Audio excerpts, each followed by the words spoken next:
آمینہ تیرے گھر میں، آمینہ تیرے گھر میں نبیوں کا نبی آیا، دل جھوم گیا، دل جھوم گیا، سن کر کے خبر فوراً بو جہل جو تھرایا، دل جھوم گیا، دل جھوم گیا، دل جھوم گیا۔ نحمده ونصلي على رسوله الكريم اما بعد اعوذ بالله من الشيطان الرجيم بسم الله الرحمن الرحيم من جاء بالحسنة فله عشر امثالها ومن جاء بالسيئة فلا يجزى الا مثلها وهم لا يظلمون صدق الله رب العالمین۔ ڈائس پر تشریف فرما علماء کرام، قراء اعظام، شعراء اعظام اور خواتین و حضرات، السلام علیکم ورحمۃ اللہ وبرکاتہ۔ قرآن کا فرمان ہے، قرآن نے اس کی نیکیوں کا ریٹ لگا دیا ہے۔ ہر چیز کا ایک ریٹ ہوتا ہے، آج کل تو جی ایس ٹی لگ کر کے ریٹ بڑھ جاتا ہے، لیکن اللہ نے جب دنیا بنائی اور اسلام کو دنیا میں بھیجا تو سارے ریٹ اللہ نے کھول دیے۔ فرمایا من جاء بالحسنہ، جو مسلمان مرد یا جو مسلمان عورت کوئی ایک نیک کام کرے، فَلَهُ عَشْرُ أَمْثَالِهَا، اللہ اسے 10 نیکیاں عطا فرماتا ہے۔ اگر قرآن پڑھتا ہے اور الف لام میم پڑھتا ہے تو اللہ 30 نیکیاں عطا فرماتا ہے۔ الف لام میم 3 حرف ہو گئے، 30 نیکیاں ملیں گی۔ اور اگر کوئی غلط کام کرتا ہے تو اس ایک غلط کام پر 10 گنا سزا نہیں ملے گی، بلکہ مثلہا، برابر برابر ایک سزا ملے گی اسے۔ یہ اللہ کا انعام، اللہ کا کرم ہے۔ آپ جہاں تشریف فرما ہے ہمارے عزیز حافظ و قاری ابو ذر سلمہ، اللہ ان کی عمر دراز کرے اور ان کی کوششوں اور کاوشوں کو قبول فرمائے اور ملت اسلامیہ کے نونہالوں کی زندگی خوشگوار بنائے اور ان کے مدرسے کو دن دونی رات چوگنی ترقی عطا فرمائے۔ ہم لوگ مہینے بھر میں اگر 4-5 لوگ ہیں، ان کا خرچہ چلانا اور گھر چلانا مشکل پڑ جاتا ہے۔ کبھی شکر ختم ہو گئی، کہیں چائے پتی ختم ہو گئی، کہیں آٹا ختم ہو گیا، آج سبزی نہیں ہے، آج گوشت آئے گا تو فلاں، ہم لوگ اسی ادھیڑ بن میں لگ جاتے ہیں۔ لیکن جو انسان ایک مدرسہ چلاتا ہے، 10 بچوں کو بھی اگر وہ رکھتا ہے تو آپ اندازہ کر لیں کہ 10 بچوں پر محنت، مشقت، جافشانی، بھیک مانگنا آپ لوگوں سے کتنا مشکل کام ہے۔ 2 وقت کی روٹی تو دینا ہی دینا ہے بچوں کو۔ گھر میں کچھ نہیں ہے، چلو آلو ابال کے کھا لیں گے، تہری بنا کے کھا لیں گے، کھچڑی کھا لیں گے، تو ایک گھر چلانا کتنا مشکل ہوتا ہے۔ مگر یہ چھوٹے چھوٹے جتنے مدارس ہمارے، یہ چھوٹے چھوٹے پاور ہاؤس ہیں، یہ اپنے علاقے کو جگمگاتے ہیں، علم کی شمع روشن کرتے ہیں۔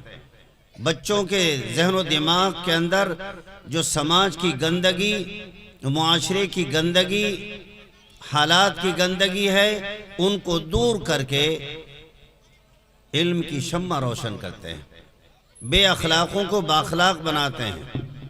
یہ بڑی ذمہ داری کی بات ہے۔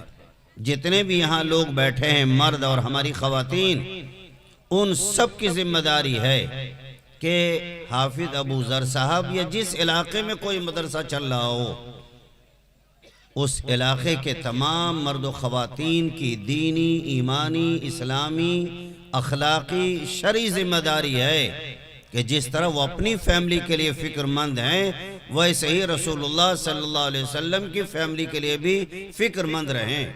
یہ مدارس کیا ہیں؟ رسول اللہ صلی اللہ علیہ وسلم کے ادارے ہیں، جہاں اللہ اس کے رسول کی باتیں اور آیتیں حدیثیں پڑھائی جاتی ہیں، اور جب قرآن پڑھا جاتا ہے تو وہاں اللہ کی رحمتوں کا نزول ہوتا ہے۔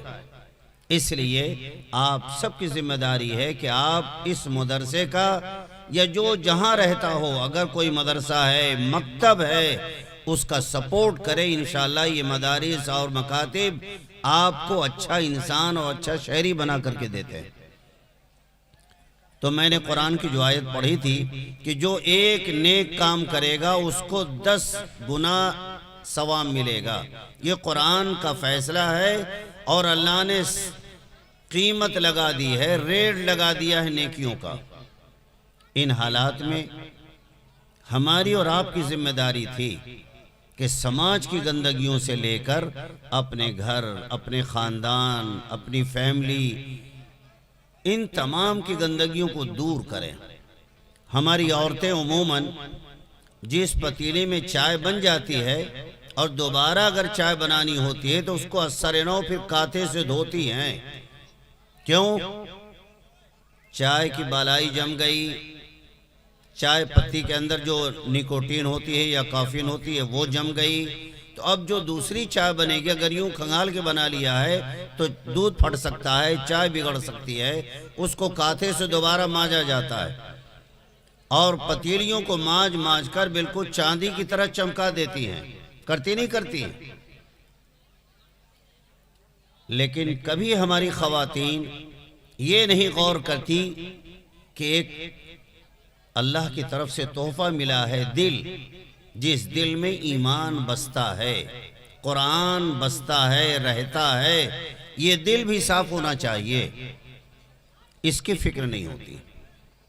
گناہ کرو، گالیاں بکو، بدزبانی کرو، غیبت کرو، چغلی کرو، لگائی لترائی کرو، فساد کراؤ، دل روشن رہے گا؟ دل کی گندگی کو دور کرنا بہت ضروری ہے۔ قرآن سے ہمارا رشتہ ختم ہو گیا، ٹیلی ویژن ہے، موبائل ہے، بس یہ ہماری زندگی کا وظیفہ ہے، ہمارے بچوں میں دین کہاں سے آئے گا؟ اس لیے اگر ماں باپ اپنے بچوں کو قرآن پڑھواتے ہیں تو جہاں پڑھنے پر ثواب ہے تو پڑھوانے پر بھی ثواب ہے، ماں باپ کو بھی اس کا انعام اور اجر ملے گا انشاءاللہ۔ آپ جتنے بھائی ہمارے بیٹھے یا نوجوان بیٹھے ہیں، کیا آپ کو یہ اچھا لگتا ہے کہ آپ کا بیٹا سبزی بیچے، آپ سبزی والے کے باپ بنے، ٹھیلے والے کے باپ بنے، آپ کا بیٹا رکشہ چلائے، آپ کا بیٹا پنچر بنائے؟ کیا آپ کو اچھا لگتا ہے؟ یہ جو ہماری عورتیں بیٹھی ہوئی ہیں، شادی بیاہ میں جائیں گی تو دے جھمکے، جھالے، گٹکے اور نہ جانے کیا سج دھج کے جاتی ہیں، مگر وہ اپنے بچوں کو اسکول بھیجنے کے لیے تیار نہیں۔ رات میں 2 بجے آئی ہیں بریانی کھا کر کے، اب صبح بچے کئے بجے اٹھیں گے، کئے بجے اسکول جائیں گے؟ یہ ماں کی ذمہ داری تھی، ماں باپ کی ذمہ داری تھی کہ اس بچے کو انسان بنائے۔ اگر یہ ہماری خواتین یہی چاہتی ہیں کہ میں رکشے والی کی ماں بنوں، رکشے والی کی بیوی بنوں، تو ٹھیک ہے بھائی بنو، دنیا میں کوئی عزت نہیں ہوتی رکشے والی کی۔ دیکھا ہے آپ نے، چاہے رکشہ ہو، چاہے ای رکشہ ہو، چاہے ٹیمپو ہو، کیا مسلمانوں کا مقدر یہی رہ گیا ہے کہ مسلمان رکشے والے کے باپ بنے، رکشے والے کے سسور بنے اور رکشے والے کے بھائی بنے، یا عورتیں رکشے والے کی ماں بنے، رکشے والے کی بیوی بنے، ٹھیلے والے کی بیوی بنے، ٹھیلے والے کی بیٹی بنے؟ ان کی اولادوں کو عزت کی زندگی کا حق نہیں؟ کمزوری کس کی ہے؟ کیا گورنمنٹ نے منع کیا ہے کہ رکشے والے اپنے بچوں کو اعلیٰ تعلیم نہ دلائیں؟ ابھی آپ کے یو پی کی بات ہے، ایک پتائی کرنے والا جو گھر کی پتائی ہوتی ہے، سموسہ موئی سب سے پینٹ وغیرہ کرتے ہیں، کئی سال پہلے ان کے لڑکے نے ایگزام میں پاس کیا تھا، IAS افسر بنی تھی، ماں کی لگن تھی، باپ تو پتائی کے لیے چلا جاتا تھا، ماں نے کوشش کی اور اس کی بچی نے اتنی محنت کی کہ وہ آپ کے یو پی کے اندر IAS بن گئی۔ کیا آپ کی بیٹیاں IAS نہیں بن سکتی ہیں؟ ماں اگر ٹھان لے کہ ہمیں اچھے کپڑے نہیں مل رہے کوئی بات نہیں، مگر میں اپنے بچوں کو رکشے والا نہیں بناؤں گی، ٹھیلے والا نہیں بناؤں گی، میرے بچے جاہل نہیں ہوں گے، کاہل نہیں ہوں گے، میرے بچے عالم ہوں گے، میرے بچے ماسٹر ہوں گے، ڈاکٹر ہوں گے، انجینئر ہوں گے، میں ایگزام دلواؤں گی۔ کیوں نہیں ہمارے بچے ترقی کر سکتے ہیں؟ مگر ماں یہ چاہتی کہ یار روز سبزی کھا کر کے مسلمان ہیں، مزہ کہاں سے آتا ہے جب تک مغل اعظم نہ کھائیں، بوٹی کے ساتھ روٹی نہ ملے، چاہے بچہ جہنم میں چلا جائے۔ یہ ماں اور باپ دونوں کی ذمہ داری ہے۔ رسول اکرم صلی اللہ علیہ وسلم نے ارشاد فرمایا، الا سنو مسلمانوں، جو ہماری خواتین تشریف فرمائے غور سے سنیں، اللہ کی عدالت میں آپ سے آپ کی اولادوں کے بارے میں بھی پوچھا جائے گا۔ یہ میری بات نہیں، میرے آقا کی بات ہے صلی اللہ علیہ وسلم۔ آقا نے فرمایا، الا سنو مسلمانوں، کلکم راعین وکلکم مسئول عن رعیتہ، تم میں کا ہر مرد ذمہ دار ہے اپنے ماتحت افراد کا۔ والمرأة راعیة فی بیت زوجها وولدی وہی مسئولة عنہم، اور گھر کی عورتیں اپنے شوہر کے گھر کی چیزوں کی، ان کی اولادوں کی ذمہ دار ہیں۔ قیامت کے روز پوچھا جائے گا، ان عورتوں کو جواب دینا پڑے گا۔ یہ میرے آقا نے فرمایا۔ آپ کیا سمجھتے ہیں؟ بچے پیدا کر لیے، انسان بنانے کے بجائے لکڑ بگھا بنا دیا آپ نے، جوا کھیل رہا ہے، شراب پی رہا ہے، پوری امت کے لیے عذاب بنا ہوا ہے، چین چھن رہا ہے، بےہودہ حرکتیں کر رہا ہے، پوری قوم کو ذلیل کر رہا ہے۔ کس کام کے بچے؟ بچے پیدا کرنا اچھی بات ہے، تو ان بچوں کو اچھی تربیت دینا بھی لازم اور ضروری ہے، ورنہ قیامت کے روز باپ سے بھی پوچھا جائے گا اور ماں سے بھی پوچھا جائے گا۔ شوہر اگر کوئی چیز لاتا ہے گھر میں، پلیٹ لے کر آئے، پیالی لے کر کے آئے، چائے کا کپ لے کر کے آئے، دسترخوان لے کر کے آئے، چادر لے کر کے آئے، یہ گھر میں شوہر کی امانت ہے۔ یہ بچیاں کیوں شور مچا رہی ہیں؟ کیا بات بیٹے، کیوں شور مچا رہی ہیں آپ لوگ؟ یہ گھر کے اندر جو بڑی عورتیں ہیں بچیوں کیوں نہیں منع کرتی ہیں؟ چھوٹی بچیوں کو پیچھے بھیج دیجیے، تو آگے رہیں گی تو شور کرتی رہیں گی، پیچھے چلی جائیں چھوٹی بچیاں۔ جو بڑی خواتین ہیں چھوٹی بچوں کو ذرا تنبیہ کریں، یہ سنیں گی نہیں تو سیکھیں گی کیا؟ نبی کریم صلی اللہ علیہ وسلم نے ارشاد فرمایا کہ عورتوں سے شوہر کی چیزوں کے بارے میں پوچھا جائے گا۔ اگر شوہر اپنے پیسے سے دسترخوان لے کر کے آیا ہے تو عورت کو یہ حق نہیں ہے کہ کسی اور کو بغیر شوہر کی مرضی کے دسترخوان دے دے۔ چائے کی پیالی دینا چاہتی ہے تو شوہر کی اجازت کے بغیر دے گی تو چوری ہے، حرام ہے، نہیں دے سکتی۔ کیوں؟ شوہر کی امانت ہے۔ وَالْمَرَةُ رَاعِيَةٌ فِي بَيْتِ زَوْجِهَا وَوَلَدِهِ، عورت اپنے گھر میں اپنے شوہر کی چیزوں کی نگراں ہے اور ان کی اولادوں کی نگراں ہے۔ جس طرح شوہر پوچھے گا کہ وہ چادر ہم لائے تھے، بیڈ شیٹ کیا ہوئی، اور جواب دے گی کہ ہاں پھٹ گئی یا فلاں کو دے دی یا عاریتاً کسی کو دے دی ہے چادر، وہ 2-4 روز کے بعد واپس کر دیں گی، مگر عورت کو دینے کا حق نہیں، شوہر سے اجازت لو۔ ایسے ہی جو اولادیں آپ نے جنم دی ہیں، جن اولادوں کو آپ نے مشقتوں سے جنم دیا ہے، ان اولادوں کے بارے میں بھی قیامت کے روز میدان محشر میں پوچھا جائے گا کہ تم نے ان اولادوں کو، اپنے ان بیٹوں اور بیٹیوں کو کیا تعلیم دی؟ اللہ اس کے رسول کا تعارف کیوں نہیں کرایا؟ کلمہ کیوں نہیں یاد کرایا؟ کلمے کا مطلب کیوں نہیں بتایا؟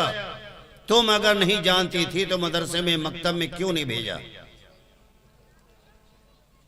بس بریڈ، مکھن، صبح چائے اور پاپے، بس یہی ذمہ داری ہے ہماری۔ بچے نے یوں اشارہ کر دیا انکل چپس کے پیکٹ چاہیے تو دے دو پیکٹ، بس یہی بچے کا حق ہے۔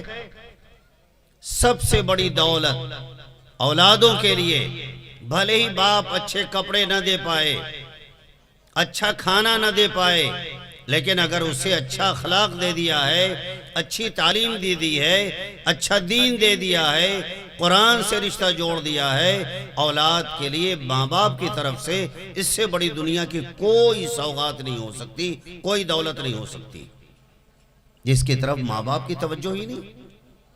بڑے شرم کی بات ہے، سچر کمیٹی کی رپورٹ، ایک جج تھے جسٹس سچر صاحب، ہندوستان کی گورنمنٹ نے ان کو ذمہ دار بنایا کہ سروے کریں، تو جب مسلم معاشرے کا سروے ہوا تھا اس میں سروے رپورٹ تھی کہ 90% مسلمان انگوٹھا چھاپ ہیں، جاہل ہیں۔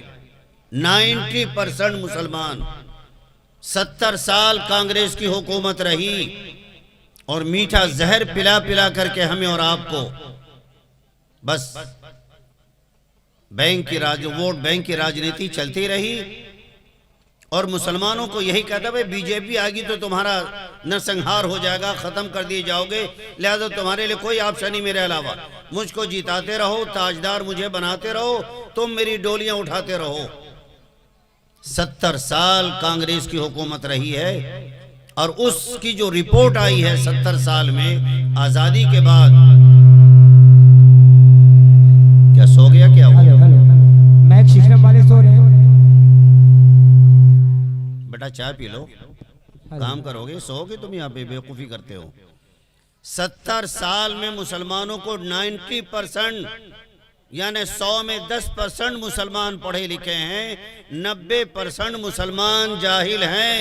اس سے بڑی شرم کی بات کیا ہوگی؟ مگر یہ حکومت کی ذمہ داری ہے۔ حکومت کیوں آپ کے بچوں کو پڑھائے گی؟ اگر آپ پڑھ لکھ لیں گے تو ان سیاسی بدماشوں کے چنگل میں نہیں آئیں گے۔ یہ کبھی نہیں چاہتے کہ مسلمان کے بچے پڑھیں۔ آپ کے گھر کی عورتیں، خواتین یہ تیار ہو جائیں، ہم خود اپنے اسکول بنائیں گے، ہم خود اپنے کالج بنائیں، اپنے بچوں کو اعلیٰ تعلیم دلائیں۔ ہم حکومت سے بھیک مانگ کر اپنے بچوں کو نہیں پڑھانا چاہتے۔ آپ تیار ہو جائیں۔ مسلمان غریب ہیں جن محلوں میں، وہاں بھی مسجد بنتی ہے تو الحمدللہ ہمارے گھر سے اچھی ہماری مسجد ہوتی ہے، ہوتی نہیں ہوتی ہے۔ 50 100 200 لوگوں سے چندہ لیا، سنگ مرمر بھی لگ رہے ہیں، وضو خانہ بھی بن رہا ہے، اور لیٹرین باتھ روم بھی، اور امام کی جگہ بھی، مؤذن کی جگہ بھی، فلاں، اور پنکھے بھی لگ رہے ہیں، اور اے سی بھی، اور فلاں لگتے نہیں لگتے ہیں۔ غریب لوگ ہیں، مسجد اعلیٰ شان بن رہی ہے، تو ہمارے اسکول کیوں نہیں بن سکتے؟ ہر مسلمان اگر طے کر لے کہ ہم اپنے روز کے خرچے میں سے صرف 2 روپے، کتنے؟ 2 روپے، 10 روپے نہیں کہہ رہا ہوں، 2 روپے مسلمان روز نکال لے۔ اگر 1 لاکھ مسلمان ہیں تو 2 روپے پر ڈے کے اعتبار سے کتنے روپے ہو جائیں گے؟ 1 لاکھ اگر مسلمان اس ایریے میں ہیں اور 2 روپے یومیہ پر ہیڈ جمع کرے، 2 لاکھ روپے ہو جائیں گے۔ ہوں گے نہیں ہوں گے؟ 2 لاکھ روپے ہوں گے۔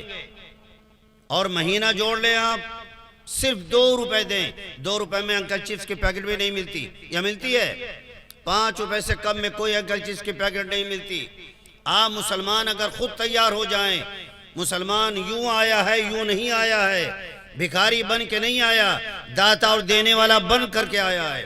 مگر افسوس ہم نے عیاشوں میں زندگی گزار لی۔ اپنے لیے، اپنے بچوں کے فیوچر کے لیے، اپنے بچوں کے مستقبل کو بہتر بنانے کے لیے ہم نے کالجز نہیں بنائے۔ اب بھی موقع ہے کہ ہم سیاسی پارٹیوں کو غلام بننے کے بجائے اپنے اندر قوت مضبوطی پیدا کریں۔ ہمارے خود انٹر کالج ہوں، ہائی اسکول ہوں، دیگر کالجز ہمارے ہوں۔ اگر 1 لاکھ مسلمان روزانہ صرف 2 روپے ڈال دیا کرے تو 2 لاکھ ہو گئے ڈیلی کے۔ مہینے کے کتنے لاکھ ہو گئے؟ بتائیے کتنے لاکھ ہو گئے مہینے کے؟ 30 دونی 60 لاکھ۔ 60 لاکھ میں آپ کچھ نہیں کر سکتے؟ سال بھر اگر مسلمان مرد اور عورتیں تیار کر لیں، اپنے علاقے کے لوگ نیت کریں کہ ہم اپنا اسکول بنائیں گے، زمین خرید کر بنائیں گے، ایک سال زمین لے لی، دوسرے سال میں بلڈنگ بنانی شروع کر دی۔ کیوں نہیں ہمارے بچے پڑھ سکتے ہیں؟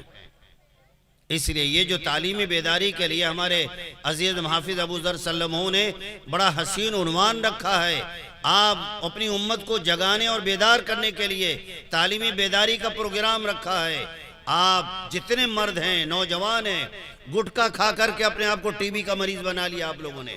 جس طرح ٹی بی کا مریض خون تھوکتا ہے، آپ روزانہ 50 روپے 60 روپے گٹکا پکار کھا کھا کر کے پیکٹ سے یوں جانوروں کی طرح پیکٹ پھاڑے یوں اور یوں اڈیلا، پتہ نہیں اس میں چوہے کا مینگنی بھی ہے کہ نہیں ہے، اپنا آرام سے کھایا، گٹا گٹ کھا رہے، میاں خوش ہے کہ میں نے زندگی کو داد دے دی۔ ڈاکٹر نے بتایا تھا کیوں زہر کھاتے ہو؟ وہی 2 روپے تم اللہ کے نام پہ روز نکال دو، 1 لاکھ مسلمان اگر 2 روپے یومیہ دے گا تو 2 لاکھ پر ڈے کے حساب سے جمع ہوں گے، مہینے کے 60 لاکھ، اور سال کے جوڑ لیں آپ کتنے ہو گئے؟ کیا نہیں کر سکتا مسلمان؟ عقل کا استعمال کریں۔ 2 روٹیاں 4 روٹیاں کھا رہے ہیں، پاؤ بھر گوشت دبا رہے ہو، اور امت کا آنے والی نسلوں کے لیے کوئی فکر، کوئی پالیسی نہیں آپ کی۔ آپ کے مد مقابل جو قوم دنیا کے اندر ہے، آپ دیکھیں سکھوں کو دیکھیں، ان کے پاس گرلز کالج بھی ہے، لڑکوں کے لیے کالج ہے، اور دیگر کالجز ان کے پاس ہیں۔ آپ کے پاس کیا ہے؟ لے دے کے ایک سنی کالج ہے کیا؟ اسلامیہ کالج آپ کے پاس کچھ نہیں۔ شیعوں کے پاس ایرا میڈیکل کالج ہے، ایرا ہاسپٹل ہے، اوروں کے پاس ہے، آپ کے پاس کچھ نہیں۔ صرف شیعہ سنی کر کے آپ زندگی میں کیا کمال پیدا کر لیں گے؟ اس لیے میرے عزیزوں، میری بات کڑوی ضرور ہے، مگر پھوڑا جب زیادہ خراب ہو جاتا ہے تو چیر کر کے مواد کو نکالنا پڑتا ہے، اس میں تکلیف بھی ہوتی ہے۔ ہم تو قوم کے سرجن ہیں، ہمارا کام ہی چیر پھاڑ کرنا ہے، اپنے قوم کی گندگیوں کو، بے حسی کو نکالنا ہے۔ یہ چند گزارشات میں آپ سے اسی لیے کر رہا ہوں کہ آپ اپنے اندر بیداری پیدا کریں، مسلمان خود تیار ہو جائے، جمع کرے، اور جہاں کوئی اسکول بن رہا ہو وہاں جا کے اپنی کمائی محنت کی دے کہ ہم نے 2 روپے، ہمارے گھر میں 4 لوگ ہیں، 2 روپے کے اعتبار سے جمع کیا ہے، 8 روپے پر ڈے کے حساب سے۔ کیا پریشانی ہے؟ سب کر سکتے ہیں، پلاننگ ہو، حوصلہ ہو، بجائے ایک دوسرے کی ٹانگ کھینچنے کے بجائے ایک دوسرے کا سپورٹ کرے، ہاتھ بتائیں۔ میرے آقا صلی اللہ علیہ وسلم نے ارشاد فرمایا، یہ 2 حدیث سن لیں پھر اپنی بات ختم کرتا ہوں۔ المؤمن للمؤمن کالبنیان، مومن مومن کے لیے، مومن مرد کے لیے، مومنہ عورتیں مومنہ عورتوں کے لیے، مومن مرد مومنہ عورتوں کے لیے، مومنہ عورتیں مومن مردوں کے لیے، بعضهم اولیاء بعض، یہ سب ایک دوسرے کے رفیق، ہمدرد، خیر خواہ، سپورٹر ہیں۔ یہ مرد عورتیں مل کر کے رسول اللہ صلی اللہ علیہ وسلم کی لائی ہوئی شریعت کے لیے سب مل جل کر کام کرتے ہیں، بھلائیوں کا چلن عام کرتے ہیں، تعلیمی بیداری لاتے ہیں، جہالت کا خاتمہ کرتے ہیں، مسلمانوں سے غریبی کو دور کرتے ہیں، جو غریب بیٹیاں ان کے شادی میں تعاون کرتے ہیں۔ المؤمنون والمؤمنات بعضهم اولیاء بعض، مومن مرد مومن عورتیں یہ آپس میں ایک دوسرے کے رفیق ہیں، ہمدرد ہیں، خیر خواہ ہیں، یہ سب مل کر کے سماج بناتے ہیں۔ قرآن کہہ رہا ہے میری اپنی کوئی بات نہیں۔ یأمرون بالمعروف وینہون عن المنکر، بھلائیوں کا حکم کرتے ہیں، بری باتوں سے روکتے ہیں۔ ویقیمون الصلاۃ، نماز قائم کرتے ہیں۔ ویؤتون الزکاۃ، زکوٰۃ دیتے ہیں۔ ویطیعون اللہ ورسولہ، اللہ اس کے رسول کی پیروی کرتے ہیں۔ جب ہم اتنا کام کریں گے تو اللہ کچھ نہیں کرے گا۔ اللہ نے فرمایا ہم کیا کریں گے؟ تم اگر مسلمان مرد عورتیں مل کر بھلائیوں کا حکم عام کرو، برائیوں کو روکو، نماز قائم کرو، زکوٰۃ دو، اللہ اس کے رسول کی اطاعت اور ان کے حکموں پر چلو، تو اللہ فرما رہے ہم کیا کریں گے؟ سنیں قرآن کی وہی آیت ہے، اولئک سیرحمہم اللہ، یہی وہ مومن مرد، یہی وہ مومنہ عورتیں ہیں جن پر اللہ رحمت عظیمہ نازل فرمائے گا۔ ان اللہ عزیز حکیم، اللہ بہت طاقتور ہے، بڑا حکیم ہے۔ اگر امت کے مرد، امت کی عورتیں تیار ہو گئیں اور شانہ بشانہ تیار ہو کر اپنی قوم کی، اپنے نسلوں کی تعمیر کے لیے تیار ہو گئیں تو وہ دن دور نہیں، ہمارے بھی بچے I A S, P C S, I P S ہوں گے انشاءاللہ، ڈاکٹر ہوں گے، انجینئر ہوں گے۔ پھر ہماری بہنیں وہ رکشے والے کی ماں نہیں ہوں گی، ٹھیلے والے کی ماں نہیں ہوں گی، سبزی والی کی بیوی نہیں ہوگی، سبزی والے کی بیٹی نہیں ہوگی۔ خدا نخواستہ سبزی بیچنا کوئی حرام گناہ نہیں ہے، ضرورت ہے ہماری، سبزی بیچنے والے بھی ہوں، گوشت کاٹنے والے بھی ہوں، مگر جو عزت کے پیشے ہیں وہ صرف اور صرف علم ہے۔ اس لیے میری بہنوں، آپ کا مزاج ہونا چاہیے کہ میں ماں بنوں گی تو عالم کی، میں ماں بنوں گی تو حافظ کی، قاری کی، میں بیوی بنوں گی تو عالم کی۔ اب تو دنیا ہی بدل گئی۔ ارے وہ ملا سے شادی کر کے کیا ہوگا؟ ایک ڈیلیوری ہو جائے تو بالبا 30,000 کا خرچہ ہے، مولوی لائے گا کہاں سے؟ کیوں مولویوں کے بچے نہیں پیدا ہوتے؟ الحمدللہ سب سے زیادہ بچے مولوی پیدا کرتے ہیں، بھلی تنخواہ تھوڑی ہو، یہی قوم کے لوگ ہدیہ تحفہ دیتے ہیں۔ سب سے زیادہ بچے مولوی پیدا کرتا ہے، ماشاءاللہ سبحان اللہ۔ ہر سال نیا کیلنڈر آتا ہے۔ روٹی نہیں ملتی مولوی کو، ان کے بچوں کو نوکری نہیں ملتی۔ سب سے اچھا کھاتے مولوی کے بچے، سب سے اچھا پہنتے مولوی کے بچے۔ کیوں؟ علم آ گیا۔ آپ کے بچے ہمارے بچوں سے زیادہ اچھے رہیں گے اگر آپ تیار ہو جائیں انشاءاللہ۔ جس طرح ہمارے لیے امامت کے لیے، مسئلہ شرعی بتانے کے لیے عالم ضروری ہے، ویسے دنیاوی کام کے لیے پلمبر بھی ضروری ہے، الیکٹریشین بھی ضروری ہے، انجینئر بھی ضروری ہے، ڈاکٹر بھی ضروری ہے۔ کوئی ہمارا اپنا ڈاکٹر ہو، بیٹا ہو یا ہماری مسلم بیٹی ہو، انجیکشن لگائے تو کہے بسم اللہ الرحمن الرحیم، ہمارے لیے زیادہ خوشی کی بات، سعادت کی بات ہے۔ علاج کرانے کو تو آپ کسی سے کراتے ہیں، چٹرجی، بنرجی، شریواستو، پانڈے، شکلا اور فلاں سب سے علاج کرواتے ہیں آپ۔ لیکن اگر ہمارا بچہ ڈاکٹر ہوگا، ہماری بیٹی اگر ڈاکٹر ہوگی تو کم سے کم بسم اللہ الرحمن الرحیم کہہ کے انجیکشن لگائے گی۔ ہماری خواتین کو غیر مرد نہیں دیکھیں گے۔ یہ پلاننگ ہماری ہونی چاہیے نا۔ اس پلاننگ پر گورنمنٹ نے پابندی لگا دی ہے، مسلمان یہ نہ سوچیں، مسلمان یہ نہ کریں۔ یہ ہماری آپ کی کمزوری ہے۔ ہم آپ تیار ہو جائیں تو آپ کیا نہیں کر سکتے، انقلاب عظیم برپا کر دیں گے آپ۔ اس لیے میرے عزیزو، آپ کی محبت ملی تو میں نے اتنی دیر گفتگو کر لی، اور صحیح معلوم ہے کہ جیسے بخار میرا اتر گیا، لیکن زیادہ پریشان نہیں کروں گا آپ کو۔ آپ سے بس دو باتیں عرض کرنی ہیں۔ ایک بات تو یہ کہ جتنے ہمارے نوجوان ہیں وہ اپنے بوڑھے ماں باپ پر عذاب نہ بنیں، بوڑھے ماں باپ پر عذاب نہ بنیں۔ محنت کرو، مشقت کرو، حرام کی کھانے کی کوشش مت کرو۔ بوڑھا باپ کما کے لا کے دیتا ہے، یہ بچے گٹکا پکار، موٹر سائیکل، کان میں ایئر فون لگا کے جا رہے ہیں۔ جہاں ضرورت پڑی امی ذرا 100 روپے دے دینا، کہاں جا رہے ہو، ذرا دوست کہاں جا رہے ہیں۔ بوڑھا باپ، بوڑھی ماں اسی کام کے لیے رہ گئی ہے۔ 60 سال کے بعد تو باپ کو ریٹائر کر دو کہ ابو امی اب آپ کو کچھ نہیں کرنا ہے، بہو گھر میں سارا کام کرے گی، آپ کے پاس کھانا لا کر چائے لا کر دے گی، ابو آپ آرام کریں۔ مگر ہمارے نوجوانوں کی بے غیرتی اور بے حیائی اتنی بڑھ گئی کہ وہ اپنے بوڑھے ماں باپ کا احترام اور عزت کرنا بول گئے۔ بوڑھے ماں باپ کے ساتھ بد کلامی، بد زبانی اور نہ جانے کیا کیا حرکتیں کرتے ہیں۔ یاد رکھو، اگر ماں باپ کے ساتھ بد زبانی، بد کلامی کی ہے، تبلیغی جماعت میں 1 سال کا چلہ لگا دو، دیوبند جا کر کے عالم فاضل کی ڈگری لے کر کے آ جاؤ، خدا کی قسم اگر ماں باپ ناراض ہیں جہنم ہی جہنم ہے، بخشش کا کوئی سلسلہ نہیں ہوگا۔ یہ تعلیم کون دے گا ہمارے بچوں کو؟ یہ ہماری بیٹیاں اپنے ماں باپ کی نافرمانیاں کر رہی ہیں، ماں سے بد زبانی کر رہی ہیں، باپ کے ساتھ بیٹا بد زبانی کرتا ہے، کہتا ہے ارے بڈھا سٹھیا گیا یار، سمجھ عذاب کر دیا جینا۔ یہ سٹھیا گیا بڈھا، یہ بوڑھی سٹھیا گئی اب، جس نے تم کو کوکھ میں اپنے پیٹ میں پالا، مشقتوں سے جنم دیا، مشقتوں سے تم کو پروان چڑھایا، خوبصورت سی دلہن لا کے دے دی، گھر بسا دیا، گھر تمہارے ہینڈ اوور کر دیا، اب سٹھیا گئی بڈھی۔ اس سے بڑی شرم کی بات نوجوانوں تمہارے لیے کیا ہے کہ جنت تمہارے گھر میں ہے، تم سبحان اللہ الحمدللہ سے جنت تلاش کر رہے ہو۔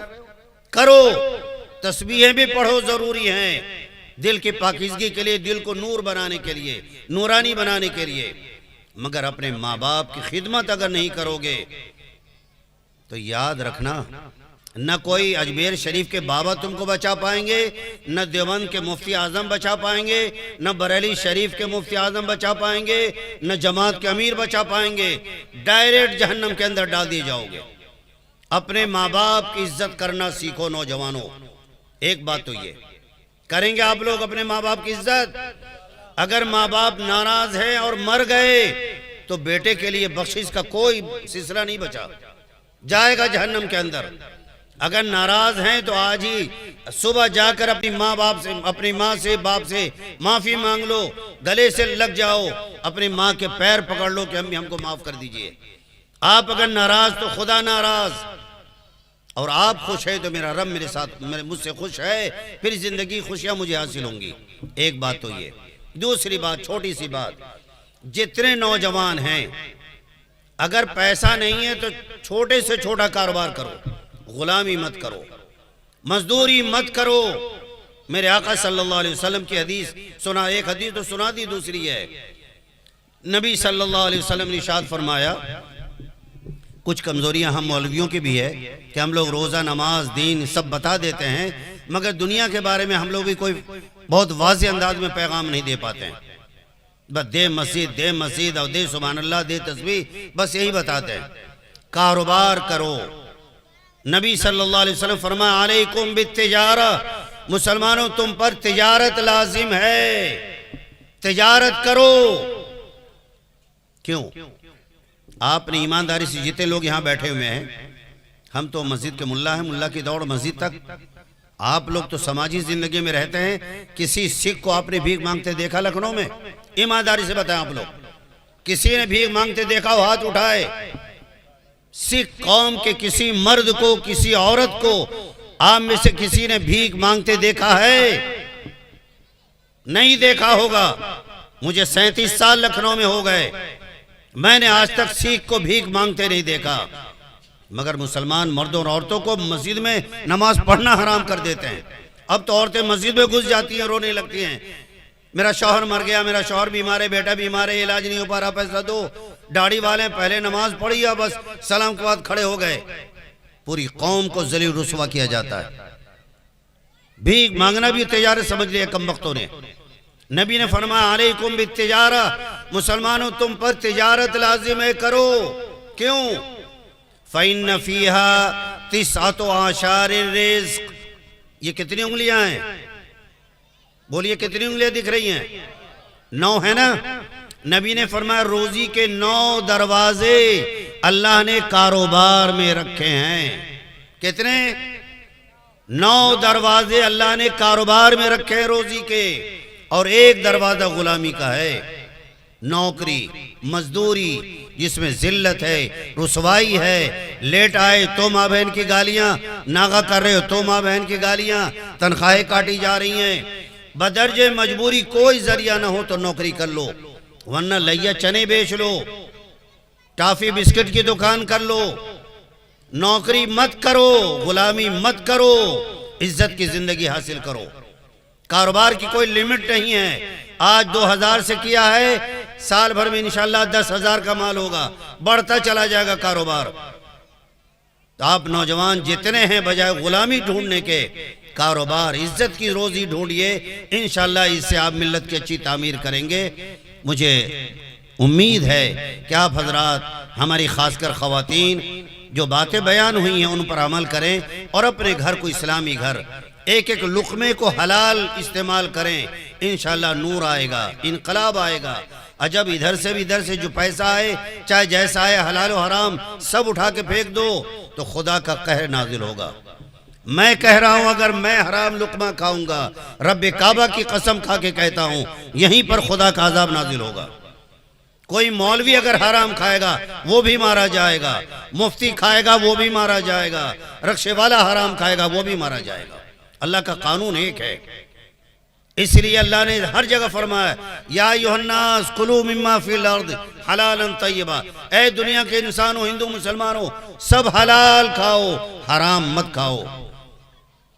یا ایھا الذین آمنوا کلوا من طیبات ما رزقناکم، اے ایماندار بندو اور بندیو، اللہ نے جو روزی دی ہے حلال کھاؤ۔ یا ایھا الرسول کلوا من الطیبات، اے رسولو حلال کھاؤ، اے نبیو حلال کھاؤ پھر اچھے عمل کرو۔ حرام کھا کر کے کبھی اچھا عمل نہیں ہو سکتا۔ سمجھ رہے ہیں آپ؟ اب فیصلہ آپ کو کرنا ہے کہ آپ ذلت کی زندگی پر راضی ہیں یا اپنی نسلوں کو عزت کی زندگی دینے کے لیے اپنے بوڑھے کندھے کو لگا دیں گے آپ۔ اگر آپ نے، ہماری خواتین نے اپنے خرچے کو روک کر اپنے بچوں کو تعلیم دلانے کی کوشش کی تو انشاءاللہ چند سالوں میں ہمارا سماج بدل جائے گا۔ گزری ہوئی زندگی گزر گئی، رات گئی، بات گئی، اب جو زندگی آئے گی انشاءاللہ وہ عزت کی زندگی ہوگی، اچھا اخلاق کی زندگی ہوگی، شرافت کی زندگی ہوگی، چوری چمانی اور بےہودہ زندگی نہیں ہوگی۔ یہ ہماری آپ کی ذمہ داری ہے۔ اللہ میرے کہنے کو، آپ کے سننے کو قبول فرمائے، اور ہمارے اس مدرسہ رشیدیہ کو اللہ تعالیٰ دین دنیا رات چوگنی عطا فرمائے، ترقی عطا فرمائے، اور اس کے جو بانی ہیں جناب حافظ قاری ابو ذر سلمہ، میری دعا ہے اور آپ سب کی دعا ہونی چاہیے، اللہ تعالیٰ ابو ذر کی زندگی میں اللہ تعالیٰ ترقی عطا فرمائے، ان کے اس مدرسے کو قبول فرمائے، مدرسے کے فیض کو اللہ تعالیٰ ملت اسلامیہ کے لیے نفع بخش بنائے۔ وآخر دعوانا ان الحمدللہ رب العالمین۔ السلام علیکم ورحمۃ اللہ وبرکاتہ۔